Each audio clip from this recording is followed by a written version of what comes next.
500 साल के एक दिव्य साधु को जब अमरनाथ यात्रा के दौरान बस से उतार दिया गया और इस अपमान का जो परिणाम सब यात्रियों ने देखा, उसे जानकर आपके पैरों तले जमीन खिसक जाएगी। उस स्थान पर उन साधु महाराज ने जो चमत्कार दिखाया, उसे आज भी याद रखा जाता है। इस घटना से आप सभी लोग आज तक अनजान थे, लेकिन हमारी इस वीडियो के माध्यम से अमरनाथ यात्रा के दौरान घटी इस चमत्कारी घटना को हम आप सभी के साथ साझा करने वाले हैं। शुरू से लेकर अंत तक अवश्य देखें। सबसे पहले, अगर आप भी जीवन में एक बार अमरनाथ जाना चाहते हैं तो इस वीडियो को लाइक करके कमेंट बॉक्स में जय बाबा बर्फानी जरूर लिखिएगा। दोस्तों, अमरनाथ यात्रा को भारत की सबसे कठिनतम यात्राओं में से एक माना जाता है। कुछ इसे स्वर्ग की प्राप्ति का रास्ता बताते हैं तो कुछ मोक्ष प्राप्ति का, लेकिन यह सच है कि अमरनाथ, अमरेश्वर आदि के नामों से विख्यात भगवान शिव के स्वयंभू शिवलिंगम के दर्शन, जो हिम से प्रत्येक पूर्णमासी को अपने पूर्ण आकार में होता है, अपने आप में दिल को सुकून देने वाले होते हैं, क्योंकि इतनी लंबी यात्रा करने तथा अनेक बाधाओं को पार करके अमरनाथ गुफा तक पहुंचना कोई आसान कार्य नहीं है। इसलिए प्रत्येक यात्री जो गुफा के भीतर हिमलिंग के दर्शन करता है, अपने आप को धन्य पाता है और बहुत ही भाग्यशाली समझता है। 2024 में जैसे ही अमरनाथ यात्रा की शुरुआत होने की खबर सामने आई तो सभी लोगों के मन में हर्ष उल्लास छा गया। कई लोगों ने अमरनाथ यात्रा पर जाने की योजना बनाई, जिसमें शामिल थे सुरेश नाम के एक बहुत ही साधारण मजदूर जो बचपन से मजदूरी का काम किया करते थे और एक एक पैसे मिलाकर उन्होंने इस साल अमरनाथ जाने की योजना बनाई थी। घर पर उनकी माता बीमार थी, जिनके अच्छे स्वास्थ्य के लिए वे बाबा अमरनाथ से प्रार्थना करना चाहते थे। गरीबी के कारण उनकी बीवी उन्हें त्याग कर जा चुकी थी। जब 2024 में अमरनाथ यात्रा की शुरुआत हुई तो उन्होंने यात्रा का रजिस्ट्रेशन कराया, क्योंकि बिना रजिस्ट्रेशन के अमरनाथ यात्रा नहीं की जा सकती थी। सुरेश जी के पास काफी कम पैसे थे, लेकिन मन में एक भरोसा था कि महादेव उन्हें दर्शन जरूर देंगे। इसके बाद वे भागलपुर से ट्रेन लेकर जम्मू तवी के लिए रवाना हुए। सुबह के समय जब वह जम्मू पहुंचे तब उन्हें यात्रा शुरू करने के लिए जम्मू से पहलगाम जाना था, जिसका सफर बस, कार, टैक्सी इत्यादि से तय किया जाता है। तो सुरेश जी बस के माध्यम से पहलगाम जाने के लिए रवाना हुए। रास्ता काफी भयानक था और बीच बीच में पत्थरीले मंजर काफी डरा रहे थे। रास्ते में बहुत अस्त व्यस्त पत्थर गिरे हुए थे, मानो पल भर में किसी को अपना शिकार बना लेंगे। लेकिन सभी यात्रीगण बस के अंदर बाबा अमरनाथ का ध्यान करके खुद को सुरक्षित मान रहे थे और हिम्मत करके लगातार आगे बरच रहे थे। तभी बस कंडक्टर बस के अंदर टिकट चेक करने के लिए आया। तब सुरेश जी ने अपना टिकट कटवाया। उनके पास एक बहुत ही दिव्य साधु महाराज बैठे हुए थे। जब बस कंडक्टर ने उनसे टिकट के पैसे मांगे तो उन साधु महाराज ने कहा कि मेरे पास कोई पैसा नहीं है, मैं तो बस अमरनाथ यात्रा शुरू करना चाहता हूँ, तुम मुझे बस पहलगाम तक पहुँचा दो।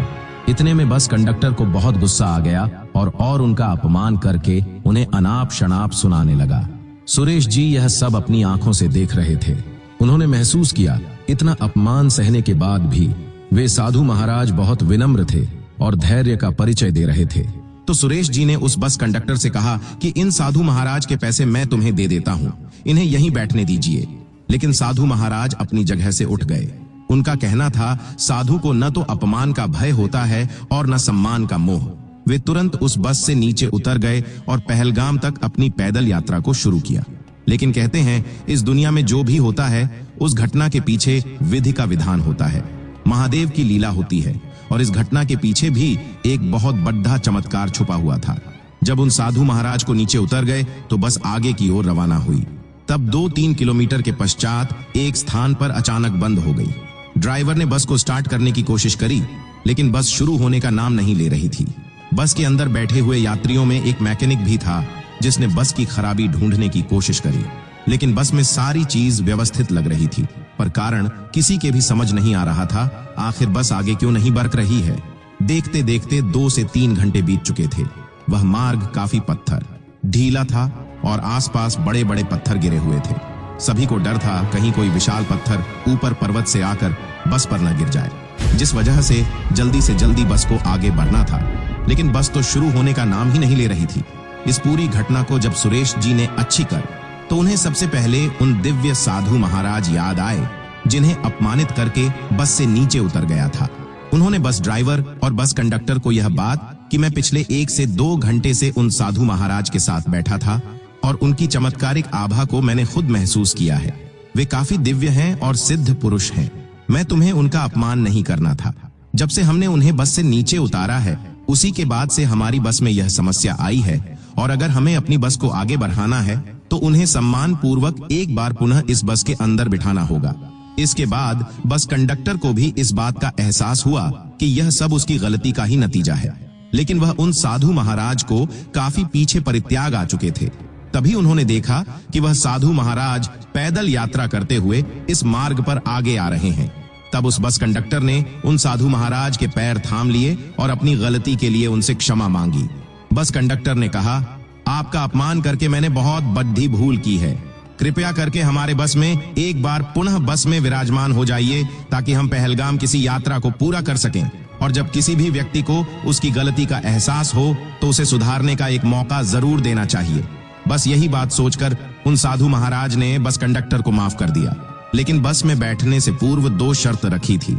सबसे पहली शर्त थी कि यह बस यहां से ठीक 30 मिनट बाद रवाना होगी, और दूसरी शर्त तो यह थी कि आज के बाद अगर कोई भी असहाय मनुष्य, चाहे वह साधु संत हो या कोई अन्य व्यक्ति, अगर वह अमरनाथ यात्रा करना चाहता है और उसके पास पैसे नहीं है, तो तुम उसे पहलगाम तक निशुल्क छोड़ोगे।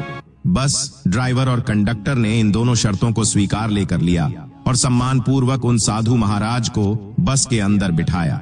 वे पुनः अपनी सीट पर सुरेश जी के पास बैठ गए और 30 मिनट का इंतजार करने लगे, क्योंकि यही उनकी पहली शर्त थी। क्योंकि सुरेश जी एक समय पर उनके टिकट के पैसे देने के लिए तैयार हो गए थे, इसलिए उन्होंने सुरेश जी को आशीर्वाद प्रदान किया। लेकिन सवाल सबके मन में यही उठ रहा था कि आखिर उन साधु महाराज ने बस को 30 मिनट रोकने के लिए क्यों कहा? आखिर इन 30 मिनट के अंतराल में ऐसा क्या होने वाला था? आगे वीडियो में आपको इसका रहस्य बताएंगे, इसीलिए बिल्कुल अंत तक देखते रहे हैं। जब 30 मिनट की अवधि पूरी हुई तो बस ड्राइवर ने बस को फिर से शुरू करने का प्रयास किया। तब चमत्कार कुछ ऐसा हुआ कि एक बार में ही बस चालू हो गई और वे लोग आगे बढ़ाने के लिए रवाना हो गए।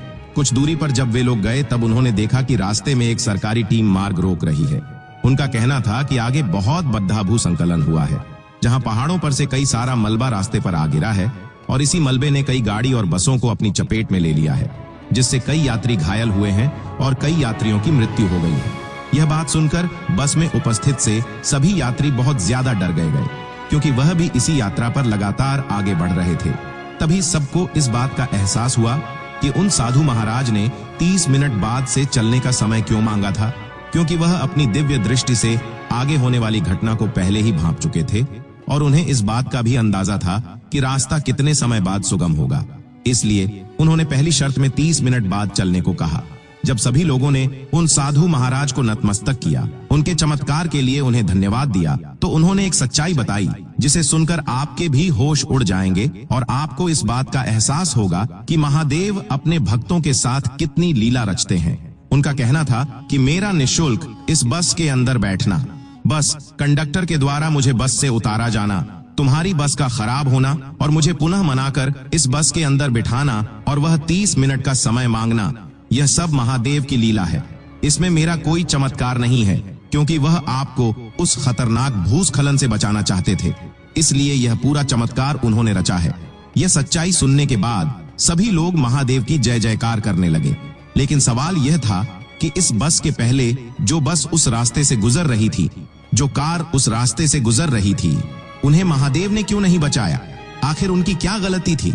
तब उन साधु महाराज ने सबको बताया कि हमारे अच्छे कर्म हमें हर मुसीबत से बाहर निकलते हैं और एक के अच्छे कर्म पूरे परिवार के लिए, वो उसके आसपास मौजूद सभी लोगों के लिए अच्छा फल लेकर आते हैं।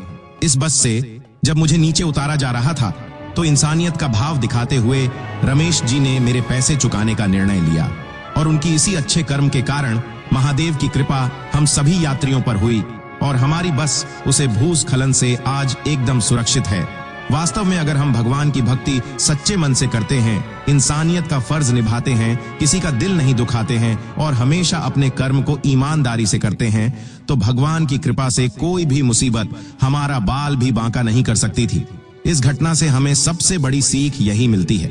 इसके बाद वे सभी लोग बस के माध्यम से पहलगाम पहुंच गए, जहां से रमेश जी और अन्य यात्रियों ने अमरनाथ की यात्रा शुरू करी और तकरीबन 3 से 4 दिन में वे लोग बाबा अमरनाथ की गुफा में पहुंच गए, जहां उन्होंने स्वयंभू ज्योतिर्लिंग के बहुत अच्छी तरह से दर्शन किए। इस घटना से दोस्तों आपको भी अपने जीवन में बहुत कुछ सीखने को मिला होगा। हमें नीचे कमेंट बॉक्स में बताइएगा। वीडियो पसंद आई हो तो लाइक कर